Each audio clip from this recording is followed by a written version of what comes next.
Over the course of 17 years, saw my father deteriorating both physically and mentally. I get the people that say a part of you dies when your parent dies, because you really feel like, oh, you might imagine the trauma of seeing your parent go from that to this human that you just can't recognize anymore. Kind of almost want time to go faster so you can stop being sad, but you also don't want time to go fast because you don't want to go away from the time that they were alive. Pouring out my heart on these beats, wondering if you're really proud of me.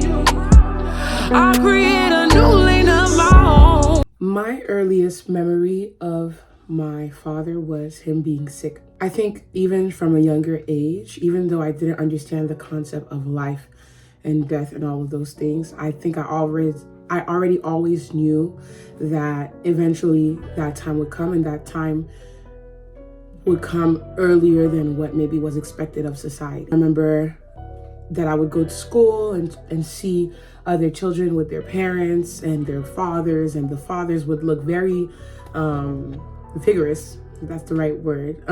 He didn't seem as healthy as those other children's fathers.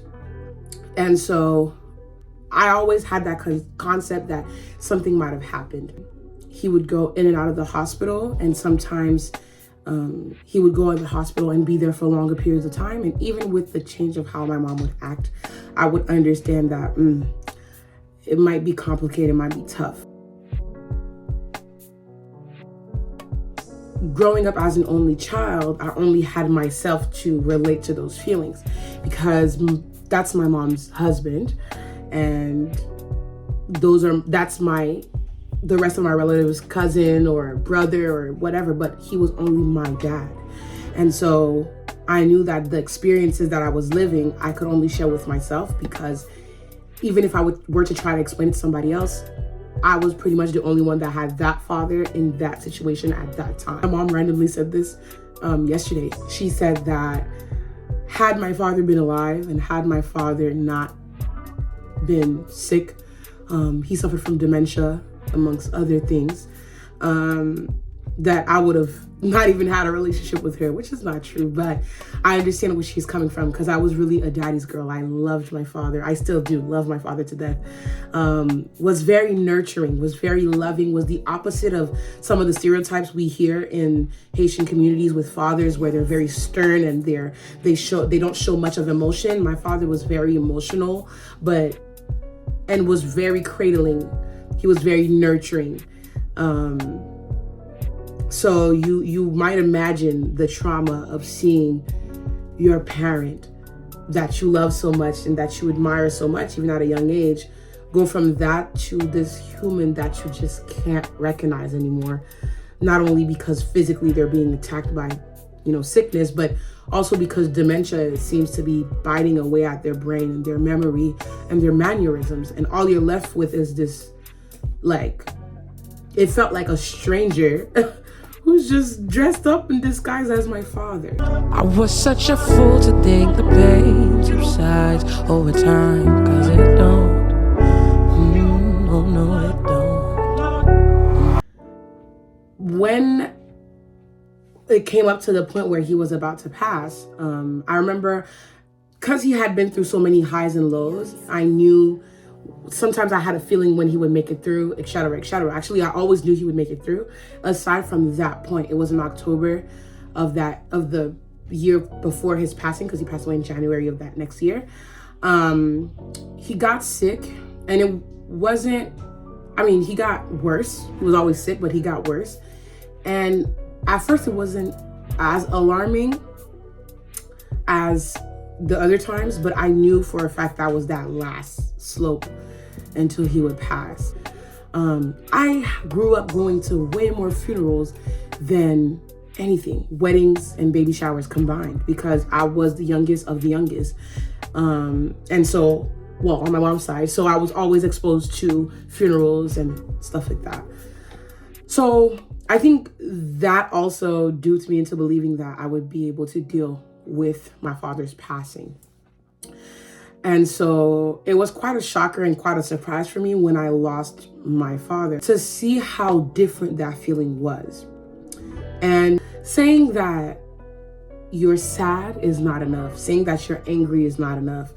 It doesn't describe fully the feeling of that loss. It feels like you're just floating and time has stopped and nothing really makes sense, and you feel airy. I get the people that say a part of you dies when your parent dies, because you really feel like there's a portion of your reality that's now missing, and not just physically in the sense of you don't encounter this person anymore, but it really feels like the atmosphere doesn't feel the same. Nothing really feels the same. And then it gets pretty lonely, especially because I come from a Caribbean background, I'm Haitian. So from the passing of that person up to their burial, people come to your house every day. People come and visit you every day. People talk to you all the time. They look at you with that little lost puppy look, and they ask you questions like, are you okay? How are you feeling? And it's really just because they're trying to make you feel better, or trying to see how they can accommodate and help you. But it really hits after all those people go away and life has to start over again, because life goes on, but yours really doesn't. You go through this phase where you just have to live day to day knowing, oh, they used to be on this bed, or they used to tell me this about this thing, or I used to hear them walking and I used to hear their voice, and you start to kind of almost want time to go faster so you can stop being sad, but you also don't want time to go fast because you don't want to go away from the time that they were alive. I had the effect of isolation after my father's passing, so I really went to a phase of just wondering a lot of things. When will I see you again? What will happen to my mom? What if my mom passes away, God forbid? What will happen to me? Since you were sick all your life, and then you develop PTSD if this person passes away from illness. Every symptom I would feel of anything, a headache for me was the end of the world. Everything was the end of the world, because I slowly over the course of 17 years saw my father deteriorating, both physically and mentally. So it was hard for me. There was this analogy that I heard that said that grieving the loss of a loved one is not like, it's like putting a liquid into a jar. It's like putting like 100 millimeters into a jar.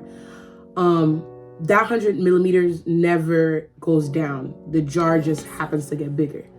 So you always have that grief. It's just, you go through life, you have other things, you have coping mechanisms that you develop, you meet new people, you find new reasons to smile, but you always have that 100 millimeter of void or of sadness. I know that I'm not the only one who went through this. I know there's a lot of other people that are currently going through that situation of feeling lost and feeling alone and feeling angry sometimes, wondering, this traumatic experience that happened to me, would I have been spared had you still been here? Or had you been here when I graduated, how would you react? And how proud would you have been? And so I wrote this song initially because I saw somebody on the internet that I follow that lives in my city who lost their parent, who lost their mother actually. And I was supposed to write a song. I just felt like writing, and I was like, I should write a song about grieving a loved one. But I didn't intend initially on writing about my experience.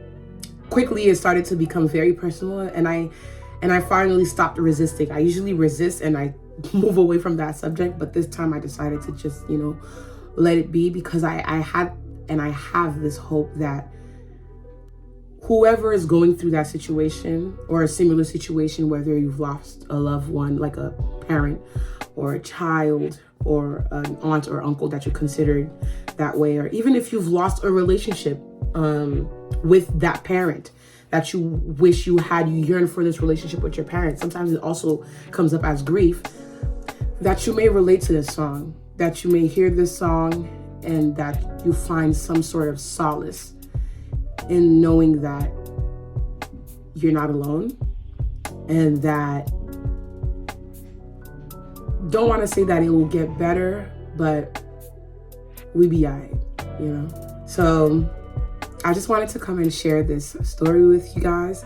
So it'll be out on January 12th, and my name is Nasha Bryce, releasing the song Proud of Me. Hope you enjoy.